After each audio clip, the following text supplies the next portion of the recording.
এই পর্বে আমরা বোঝার চেষ্টা করব যে এমন জিনিস যে আমাদের এই ক্লাসটা কল করতে হলে এই ক্লাসের যে মেথডগুলো ছিল বা প্রপার্টিগুলো ছিল প্রপার্টিগুলো মান এখান থেকে দেওয়া রাখতেছিল। আমরা চাই এমন একটা মেথড ডিক্লেয়ার করব যে মেথডের মাধ্যমে প্রপার্টিটার এই প্রপার্টির ভ্যালু আমরা মেথড কল করেই দিতে পারি। তাহলে আমরা লিখি যে পাবলিক ফাংশন সেভ ইনফো। ওকে, সেভ ইনফো। এখন কয়টা সেভ করব? আমি তিনটা প্যারামিটার নেব এখান থেকে, যে নেম কমা সেল কমা কি এফবি আইডি, রাইট। এখন এই তিনটাই এসে এখানে সেট হয়ে যাবে। আমরা এই দিস কিওয়ার্ডটাকে কল করার মাধ্যমে নেমটাকে কল করব, নেম ইকুয়াল, মানে এই নেম ইকুয়াল এই নেম বসে যাবে, এই নেমটা এখানে বসাই দেব, দ্যাটস ইট। এন্ড আমরা আরো একটা কাজ করব, সে দিস রিটার্ন করে দেব, রিটার্ন। আচ্ছা, এখানে রিটার্ন করে থাকা আর রিটার্ন রিটার্ন করা লাগবে না, এমনি থাকবে, দিস বসে যাবে এখানে, ডট দিয়ে ডট দিতে পারবে, এখানে দিতে পারবে, সমস্যা নেই। দিস কি হলো যে সেল ইকুয়াল কি বসে যাবে? এই যে ভেরিয়েবলটা এই ভেরিয়েবলটা এখানে বসে যাবে, ভেরিয়েবলের মানটা। ওকে, তারপরে আবার দিস কিওয়ার্ড দিয়ে আমি এই যে উপরে যে এফবিটিটা আইছে এই এফবিআইডি ইকুয়াল এই এফবিআইডি বসে যাবে, রাইট। ওকে, এখন যদি আমরা এটাকে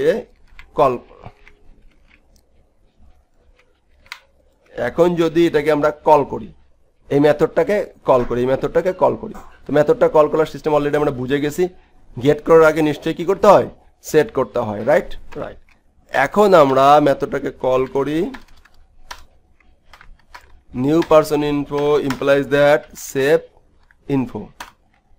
যখনই কল করব তখন এই মেথডটা কল করলাম, বাট এই মেথড যখন ডিক্লেয়ার করেছিলাম মেথডের ভিতরে কয়টা প্যারামিটার পাস করছি? তিনটা প্যারামিটার পাস করছি। তাহলে তিনটা প্যারামিটার এখান থেকে আমাদেরকে এই তিনটা প্যারামিটার আমাদেরকে এইখান থেকে দিয়ে দিতে হবে।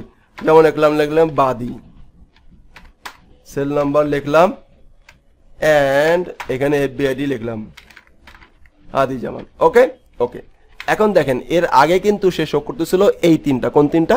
এই তিনটা, বাট মানে কিন্তু এখন কিন্তু সে আর এই তিনটা শো করবে না।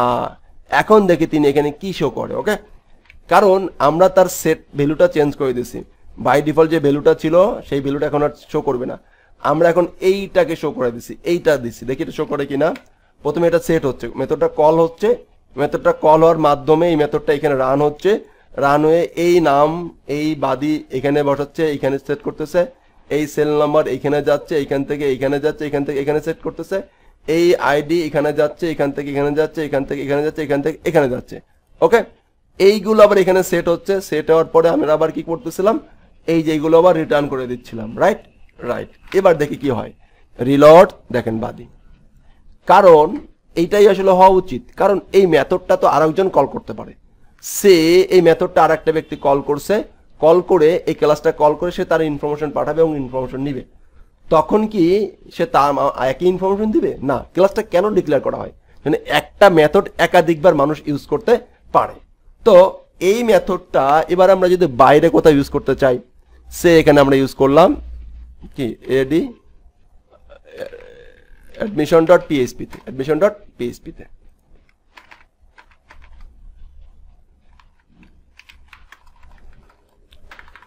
যেহেতু ক্লাসটা কল করব, সর্বপ্রথম আগে কি কল করতে, আমাকে ফাইলটা ইনক্লুড বা রিকোয়ার অনস করব। আমরা করব রিকোয়ার, সবসময় রিকোয়ার অনস করব,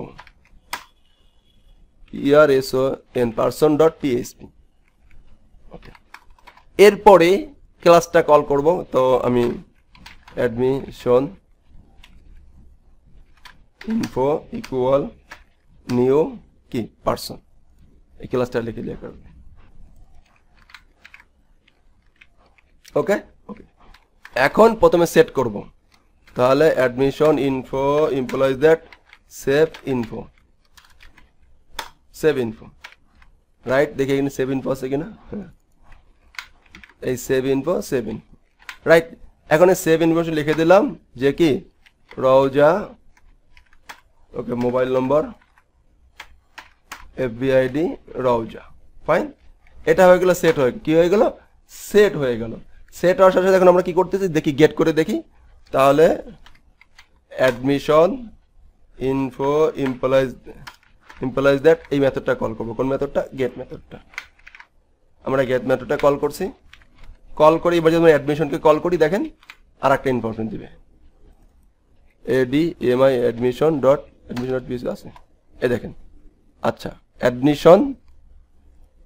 অ্যাডমিশন বাদি হাদি যেমন শো করছে, রাইট, হয় নাই, ফাইন। আচ্ছা, ও কেন এটা শো করছে খেয়াল করেন, এই পার্সন যখন কল করতেছে তখন তো এটা ডিক্লেয়ার হয়ে যাচ্ছে, এটাও কল হচ্ছে। এখন এটাকে আমরা অফ করে রাখবো। আসলে মূলত এই ফাইলে, এই ক্লাসের ভিতরে ক্লাস আসলে ডিক্লেয়ার করতে হয় না, এটা বোঝানোর সুবিধাতে বলছেন। এবার আমরা অফ করে রাখি, এবার আমরা অফ করে রাখলাম। অফ করি, এবার দেখেন রিলোড দেই, এবার দেখেন আসে নাই, কারণ আমরা এইখানে এমন ইকো করি নাই।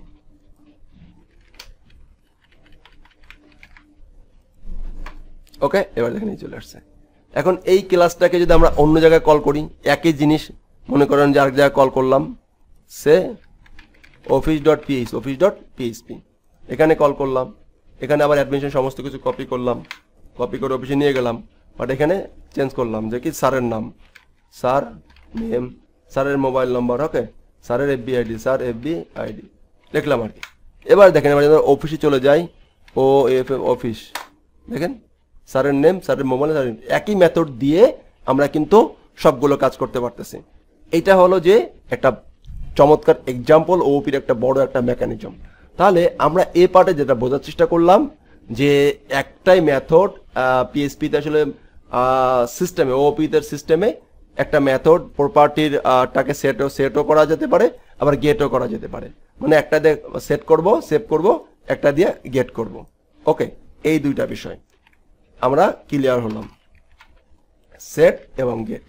তো এটাকে সেট গেট মেথডও বলা যেতে পারে, সমস্যা নাই, এটা আমি অন্যভাবে বোঝালাম। আবার সেট গেট বললে বলবেন যে সব জায়গায় সেট গেট দেখতেছেন, আপনি হয়তো এটা ভাববেন যে এটা ওপির একটা নিজস্ব মেকানিজম। না, যে কোনো নাম হতে পারে, যে কোনো নাম হতে পারে। নেক্সট পার্টে আমরা আরেকটু সামনে দেখার চেষ্টা করবো ইনশাআল্লাহ। ওকে, তাহলে আমরা যদি বলি কি কি শিখবো, আমরা অবজেক্ট ক্লাস শিখলাম, অবজেক্ট অলরেডি ডিক্লেয়ার করে শিখলাম, আর অ্যাক্সেস মডিফায়ারের কেবল পাবলিক গুলো শিখলাম। এটা আলোচনা করি না, একটু সিরিয়াল করে আলোচনা করব।